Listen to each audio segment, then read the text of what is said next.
Bonjour mes amis, je suis Diria. Bonjour mes amis, je suis Massen. Est-ce que vous vous êtes demandé un jour, c'est quoi être vivant? François-Xavier Bichat, célèbre médecin français qui a vécu entre 1771 et 1802, définit la vie ainsi: la vie est l'ensemble des fonctions qui résistent à la mort. Dans cette vidéo, nous allons vous raconter l'histoire documentée d'une jeune femme ramenée à la vie par réanimation après une pendaison. La réanimation est l'art de ramener à la vie une personne après qu'elle ait frôlé la mort, après un accident physique ou physiologique. C'est l'histoire d'une jeune femme, arrivée au cours de l'hiver 1650 en Angleterre, qui allait marquer l'histoire de la médecine dans ce domaine. Considérée comme morte après une pendaison ratée, elle allait devenir la première personne réanimée ou ressuscitée par la science, comme disent certains.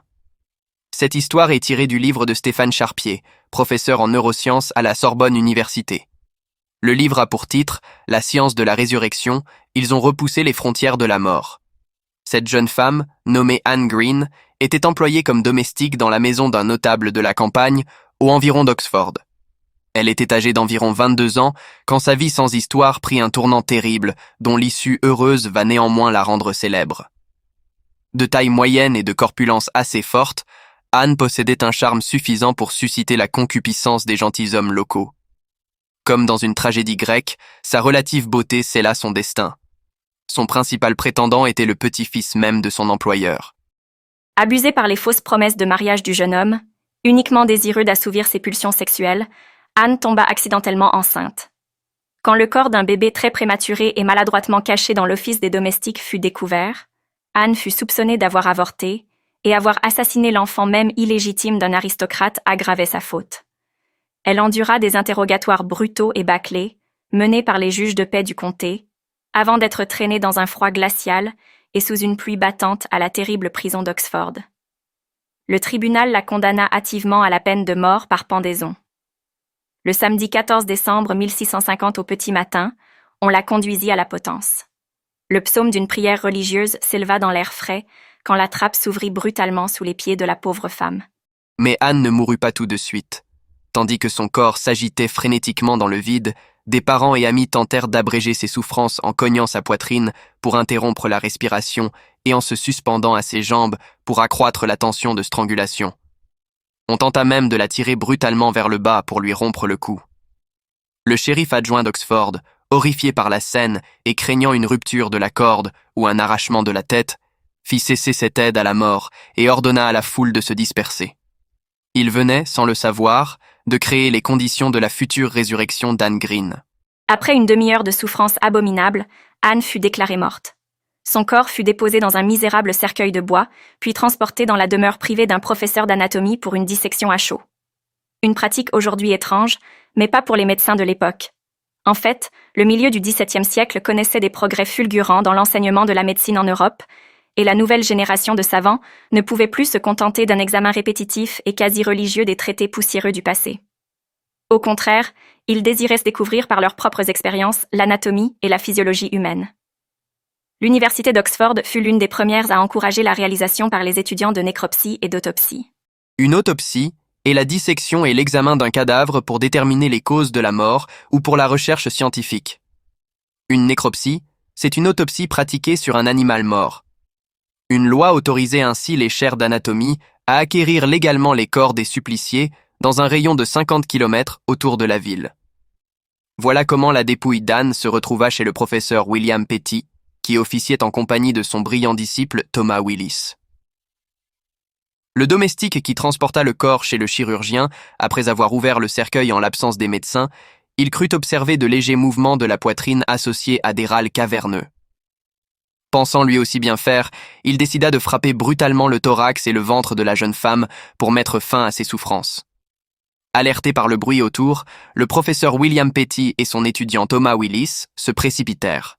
Surpris par les signes de vie qu'elle présentait, ils engagèrent une course contre la mort à 9 heures du matin. Le corps inanimé d'Anne fut d'abord transporté dans une pièce froide de la maison. On le sortit du cercueil et le déposa sur la table initialement destinée à la dissection. Les médecins improvisèrent. À travers la bouche entr'ouverte de la jeune femme, ils versèrent une liqueur alcoolique chaude qui aura pour effet d'augmenter les râles et de déclencher une toux. Premier signe encourageant d'une reprise de la respiration. Après avoir vivement frotté et étiré les membres de la suppliciée, ils réalisèrent une saignée, pratique courante jusqu'au XIXe siècle. Une fois déposée sur une litière plus douillette, Anne entr'ouvrit pour la première fois les yeux et remua les jambes à 9h30. Ce sauvetage fut considéré par les gens comme miraculeux. Il s'agit en fait de la première réanimation moderne documentée dans l'histoire de la médecine. La nouvelle d'une tentative de résurrection s'était déjà propagée dans Oxford. 2 médecins, l'un du Trinity College et l'autre du Magdalena College, vinrent proposer leur aide à Petty.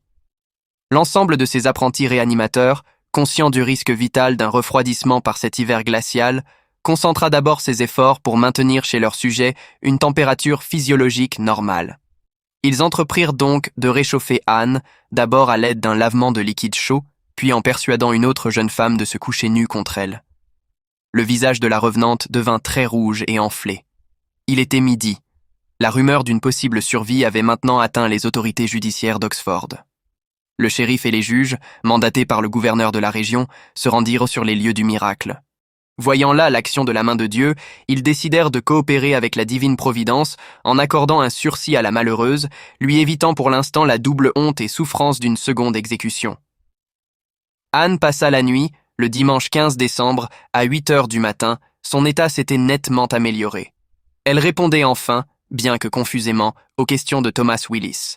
Elle se plaignait, de manière bien compréhensive, d'une douleur et de sécheresse dans la gorge. Elle accepta d'avaler une bière. Le soir, elle riait et parlait allègrement.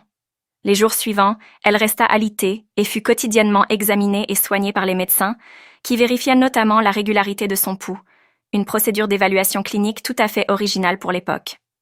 Même si une récupération physique totale semblait en cours, Anne souffrait d'amnésie. Elle ne conservait aucun souvenir de l'exécution, de la corde passée autour de son cou ou des psaumes chantés juste avant la pendaison. Ce trou de mémoire partielle s'expliquait probablement par hypoxie cérébrale consécutive à la pendaison, produisant à la fois une perte de conscience et une altération des processus mnésiques de la mémoire. Une hypoxie cérébrale est une réduction de l'oxygénation du cerveau. Il existe différents symptômes de l'hypoxie cérébrale qui sont d'une gravité variable en fonction du degré et de la durée de réduction d'apport en oxygène. Amnésie, trouble de la concentration, trouble cognitif, trouble moteur, trouble de l'élocution, céphalée brutale, hallucination, perte de connaissance, crise d'épilepsie, etc. Toutefois, sa mémoire s'améliora progressivement dans les 15 jours qui suivirent. Il fallut au total 1 mois pour qu'Anne Green récupère parfaitement.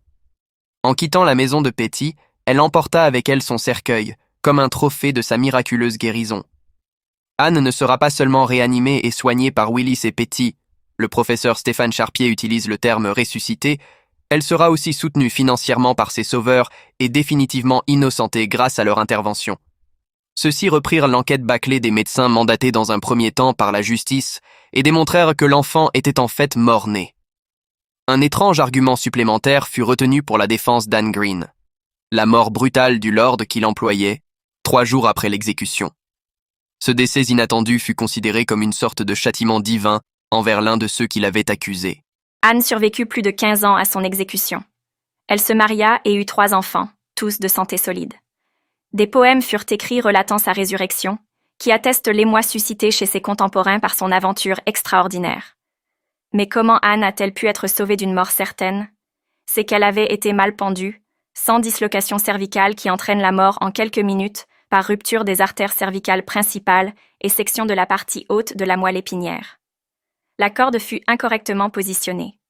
Elle étrangla Anne, causant une diminution du flux sanguin cérébral, donc de l'oxygénation du cerveau, mais d'une durée insuffisante pour entraîner la mort.